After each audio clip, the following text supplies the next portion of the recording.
नमस्कार. कला वाणिज्य विज्ञान महाविद्यालय पलूस बी.कॉम भाग 3च्या विद्यार्थ्यांचं आजच्या सहकार विकास या ऑनलाईन लेक्चरमध्ये हार्दिक स्वागत. आपण या सेमिस्टरचा शेवटचा टॉपिक विचारात घेत आहोत. त्यामध्ये या सहकारी गृहनिर्माण संस्थांच्या संदर्भामध्ये या गृहनिर्माण संस्थांची व्याख्या, अर्थ, त्यांचे उद्देश, त्यांची कार्ये, त्याचबरोबर गृहनिर्माण संस्थांचे प्रकार, गृहनिर्माण संस्थांचं महत्त्व, गृहनिर्माण संस्थांच्या समस्या आणि गृहनिर्माण संस्था नोंदणीची प्रक्रिया नेमकी काय आहे या संदर्भात आपण चर्चा केलेली आहे. आजच्या लेक्चरला आपण सहकारी गृहनिर्माण संस्थांचे जे आदर्श उपविधी आहेत त्या उपविधींच्या संदर्भात चर्चा करणार आहोत की कुठल्याही सहकारी संस्थेच्या संदर्भात किंवा कुठल्याही संस्थेचं अंतर्गत कामकाज जर सुरळीत चालायचं असेल तर त्याच्यासाठी करण्यात एक नियमावली करणं आवश्यक आहे. आणि सहकारी गृहनिर्माण संस्थेच्या संदर्भात या सहकारी गृहनिर्माण संस्थेचा अंतर्गत कामकाज चालवण्यासाठी जी तयार केलेली नियमावली आहे त्या नियमावलीलाच आपण उपविधी किंवा बायलॉज असं म्हणतो. आपल्याकडं सहकारी संस्थांचा कायदा महाराष्ट्राचा विचार केला तर आपण महाराष्ट्र सहकारी संस्था कायदा 1960, देशाचा विचार केला तर भारतीय सहकार कायदा 1904, 1912 या कायद्यामध्ये देशामध्ये सहकारी चळवळीच्या मध्ये स्थापन होणाऱ्या संस्थांच्यासाठी सर्वसाधारण नियम करण्यात आलेले आहेत.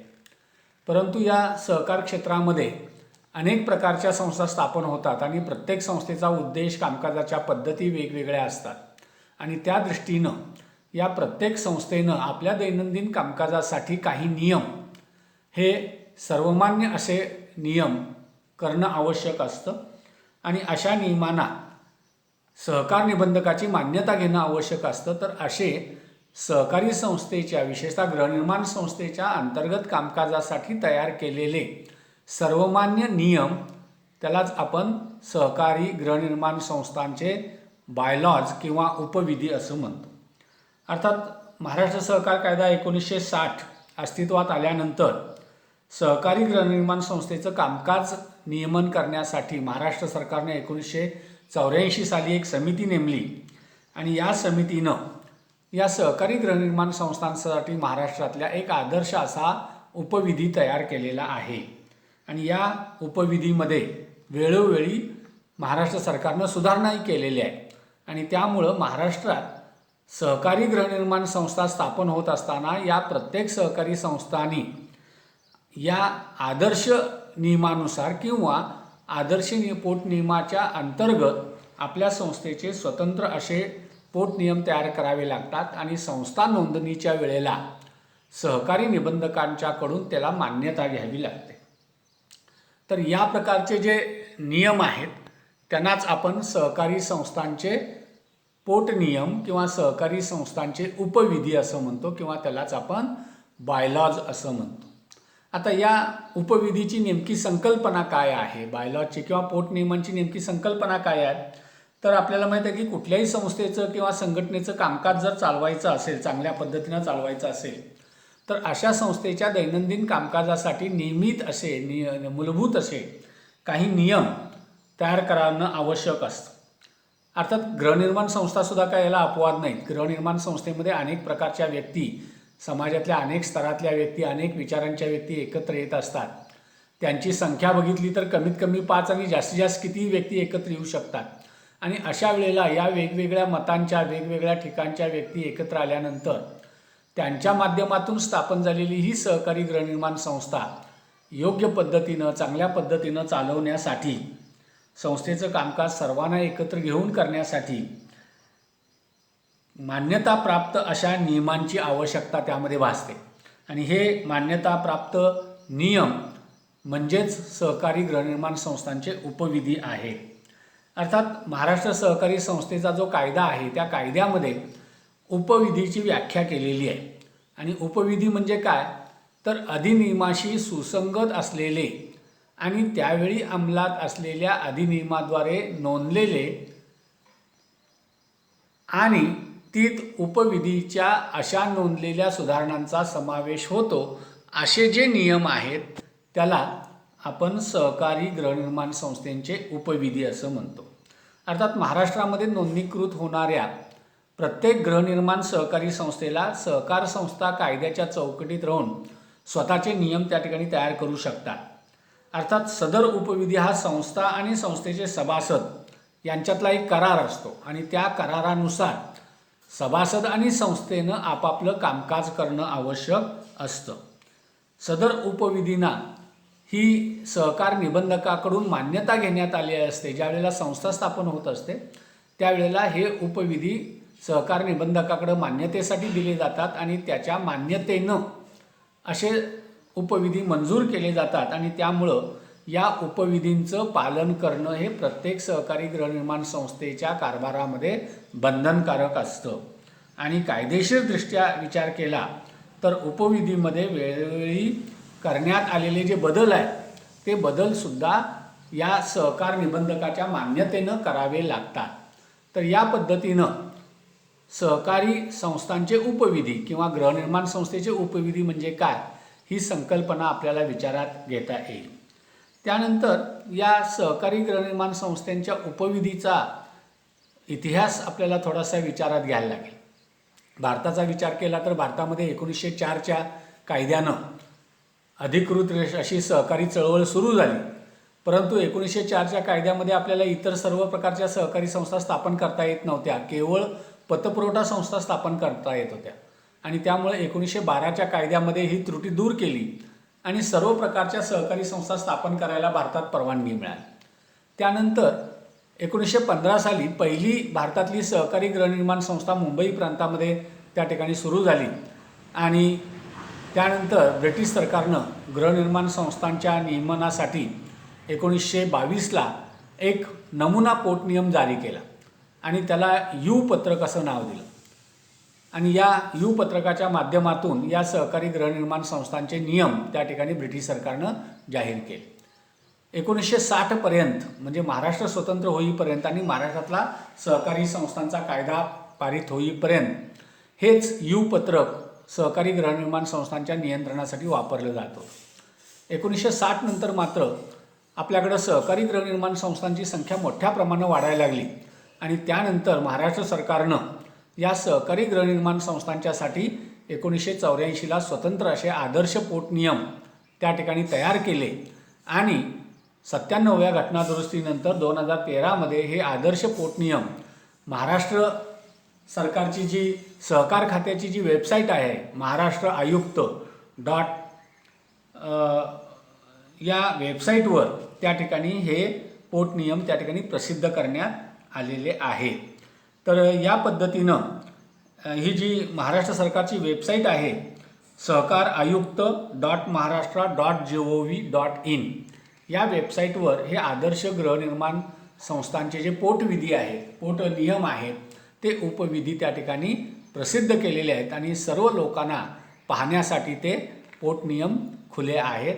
महाराष्ट्र सरकारनं 2013च्या कायद्यामध्ये असे पोटनियम संकेतस्थळावर आपल्या प्रसिद्ध केलेले आहेत. आता हे जे महाराष्ट्र शासनानं तयार केलेले गृहनिर्माण संस्थांचे जे आदर्श पोटनियम आहेत ते पोटनियम नेमके काय आहेत आणि त्याच्यामध्ये नेमक्या कोणत्या तरतुदी आहेत या तरतुदींचा विचार आपल्याला या आजच्या लेक्चरमध्ये पहिल्यांदा करायचा आहे. अर्थात त्याच्यामधल्या सगळ्या तरतुदी आपण आज बघणार नाही. काही तरतुदींचा विचार आपण आज करणार आहोत आणि इतर राहिलेल्या तरतुदी आपण नेक्स्ट पिरियडला बघणार आहोत. तर महाराष्ट्र सहकारी गृहनिर्माण संस्थांचे हे जे आदर्श पोटनियम आहेत किंवा ज्याला आपण आदर्श उपविधी म्हणतो तर ते उपविधी तयार करत असताना त्याच्यामध्ये एकूण 20 प्रकरणं तयार केलेली आहेत आणि त्यामध्ये 174 नियम हे अंतर्भाव करण्यात आलेला आहे आणि या 20 प्रकरणाच्या माध्यमातून आणि 174 नियमांच्या माध्यमातून महाराष्ट्रातील या सहकारी गृहनिर्माण संस्थांचे हे आदर्श पोटनियम किंवा उपविधी तयार केलेले आहेत. आता या एकूण 20 प्रकरणांचा आढावा आपण संक्षिप्त रूपामध्ये या लेक्चरमध्ये घेणार आहोत. तर त्या उपविधीमध्ये जी एकूण 20 प्रकरणं आहेत ती 20 प्रकरणं कुठली कुठली आहेत तर त्याच्यामध्ये पहिलं प्रकरण आहे त्याला प्रारंभिक असं म्हटलेलं आहे आणि या प्रारंभिक या प्रकरणामध्ये सहकारी गृहनिर्माण संस्थेचं नाव, संस्थेच्या नावात जर बदल करायचा असेल तर त्या बदलाची कार्यपद्धती, संस्थेचं वर्गीकरण, संस्थेचं नोंदणीकृत आणि व्यवहाराचा पत्ता, तसेच पत्त्यात बदल करण्याची कार्यपद्धती, संस्थेचं नाव, नोंदणी क्रमांक आणि नोंदणीचा पत्ता प्रवेशद्वाराजवळ फलकावर दर्शवण्यासंदर्भातल्या नियमांचा समावेश या पहिल्या प्रकरणामध्ये आहे. आणि सदर प्रकरणामध्ये संस्थेनं आपल्या नोंदणीकृत पत्त्यात जर बदल केला असेल तर असा बदल संबंधित अधिकाऱ्याला 30 दिवसाच्या आत कळवणं या प्रकरणातील नियमानुसार आवश्यक आहे. तर या पहिल्या प्रकरणामध्ये सहकारी संस्थेचं नाव, पत्ता, त्यानंतर सहकारी संस्थेचा फलक याच्या संदर्भातल्या या तरतुदी त्या ठिकाणी आपल्याला असलेल्या दिसून येतात. दुसऱ्या प्रकरणामध्ये सहकारी संस्थेच्या या उपविधीमध्ये ज्या वेगवेगळ्या संकल्पना वापरण्यात आलेल्या आहेत तर त्या संकल्पनेच्या नेमक्या व्याख्या काय आहेत, ज्या वेगवेगळ्या संज्ञा वापरलेल्या आहेत या उपविधीमध्ये 20 प्रकरणामध्ये आणि 174 कलमामध्ये नियमामध्ये, तर त्या वेगवेगळ्या संज्ञांच्या व्याख्या या दुसऱ्या प्रकरणामध्ये देण्यात आलेल्या आहेत. त्यांचं स्पष्टीकरण त्या ठिकाणी दिलेलं आहे. विशेषतः यामध्ये ज्या संज्ञा वापरण्यात आलेल्या आहेत त्यामध्ये अधिनियम म्हणजे काय, उपविधी म्हणजे काय, मुख्य प्रवर्तक म्हणजे काय, समिती म्हणजे काय, पूर्ण दिवसाची नोटीस म्हणजे काय, सदनिका म्हणजे काय, गृहनिर्माण संस्था संघ म्हणजे काय, कागदपत्र, प्रवर्तक, विविध प्रकारचे निधी, नगरपालिका अधिनियम, सामायिक क्षेत्र सुविधा, क्रियाशील सदस्य व इतर सभासद प्रकार, हस्तांतर मूल्य, खेळतं भांडवल इत्यादी संज्ञा या 2 नंबरच्या प्रकरणामध्ये स्पष्ट करण्यात आलेल्या आहेत आणि त्यांच्या व्याख्या या 2 नंबरच्या प्रकरणामध्ये दिलेल्या आहेत. त्यानंतर तिसरं जे प्रकरण आहे ते सहकारी संस्थेच्या कार्यक्षेत्राच्या संदर्भात आहे आणि त्यामध्ये सहकारी संस्थेचं कार्यक्षेत्र नेमकं किती असेल, त्याच्यामध्ये सहकारी संस्थेच्या कार्यक्षेत्राच्या संदर्भातल्या मर्यादा, त्याचबरोबर या सहकारी संस्थेच्या जागेसंदर्भातली नोंदणी या संदर्भातले सगळे नियम या प्रकरण 3 मध्ये आपल्याला कार्यक्षेत्राच्या दृष्टीनं सांगता येतात. त्यानंतर चौथा जो प्रकरण आहे त्याच्यामध्ये या सहकारी गृहनिर्माण संस्थांची उद्दिष्ट स्पष्ट केलेली आहेत आणि ही उद्दिष्ट कुठली आहेत तर त्याच्यामध्ये सहकारी संस्था स्थापन करण्याचे उद्देश कुठले आहेत हे उद्देश त्याच्यामध्ये दिलेले आहेत. आणि त्यामध्ये पहिला उद्देश आहे ते म्हणजे भूखंड मालक, प्रवर्तक यांचेकडून नियमानुसार इमारत जागेतील हक्क, मालकी हक्क व हितसंबंध विषयक अभिहस्तांकन करून देणं. की जर एखादी इमारत बिल्डरनं बांधलेली असेल किंवा विकसन करणाऱ्या संस्थेनं बांधलेली असेल तर अशा संस्थेचा ताबा भाडेकरूंनी घेतल्यानंतर किंवा प्लॉटधारकांनी घेतल्यानंतर त्या जागेची मालकी आणि त्याच्या संदर्भातली जी कागदपत्रं आहेत त्या कागदपत्रांचं हस्तांतरण संस्थेच्या नावानं करून घेणं हा पहिला उद्देश या सहकारी गृहनिर्माण संस्थेचा. दुसरा उद्देश आहे ते म्हणजे जर भूखंड घेतलेला नसेल तर अशा आपल्या सभासदासाठी भूखंड विकत घेणं किंवा भाडे तत्वावर घेणं आणि त्यावर सहकारी संस्थेच्या सदस्यांना वाटप करण्याकरता सदनिका बांधणं हा दुसरा उद्देश आहे. त्यानंतर सहकारी संस्थेच्या मालमत्तेचं व्यवस्थापन, देखभाल आणि प्रशासन करणं हा तिसरा उद्देश आहे. संस्थेच्या उद्दिष्टपूर्तीसाठी वेगवेगळ्या प्रकारचे निधी उभारणं हा सुद्धा या संस्थेच्या स्थापनेचा उद्देश आहे, त्याचाही उल्लेख या पोटनियमामध्ये आहे. त्याचबरोबर सांस्कृतिक आणि मनोरंजनात्मक कार्यक्रम तयार करणं आणि त्याच्यासाठी खर्चाची तरतूद करणं हा सुद्धा उद्देश आहे. सहकार शिक्षण आणि प्रशिक्षण सहकारी संस्थेच्या आपल्या सभासदांना देणं, त्यांच्यामध्ये सहकाराचे जागृती निर्माण करणं हा सुद्धा उद्देश आहे. आणि संस्थेच्या उद्दिष्टपूर्तीसाठी आवश्यक अशा सर्व गोष्टी करणं ह्या वेगवेगळ्या प्रकारचे उद्देश या सहकारी गृहनिर्माण संस्थेच्या उद्देशपत्रकामध्ये किंवा या उद्दिष्ट या प्रकरणामध्ये दिलेले आहे. त्यानंतर पुढचं प्रकरण आहे त्याला संलग्नता असं म्हटलेलं आहे की एकदा सहकारी गृहनिर्माण संस्थेची नोंदणी झाल्यानंतर अशा गृहनिर्माण संस्थेला जिल्हा, राज्य, प्रभाग किंवा तालुका या ठिकाणी जे सहकारी गृहनिर्माण संघ निर्माण केलेले आहेत किंवा महासंघ निर्माण केलेले आहेत गाव, तालुका, जिल्हा, राज्य, देश पातळीवर, तर त्यांचं सभासदत्व त्या ठिकाणी घेण्यासंदर्भातल्या तरतुदी या संलग्नता याच्यामध्ये आहेत. आणि त्यानुसार अनुषंगानं सभासद घेतल्यानंतर त्यांची वर्गणी वेळोवेळी भरणं, अशा प्रकारच्या तरतुदी त्याच्यामध्ये आपल्याला दिसून येतात.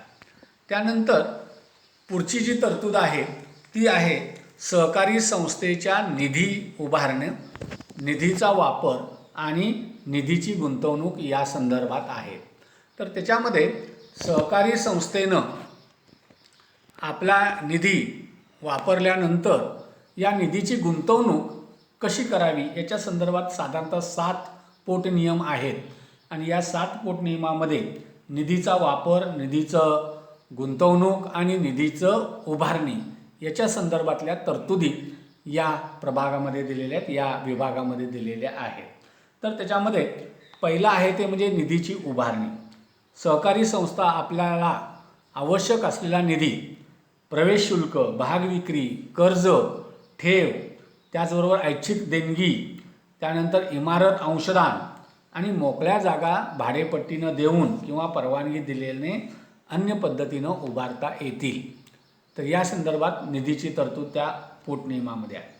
त्यानंतर अधिकृत भाग भांडवल व सदस्यांना देण्यात येणाऱ्या भागांची संख्या, त्याचं दर्शनी मूल्य याच्या संदर्भातली तरतूद या भाग भांडवल उभारणी या भागामध्ये आहे.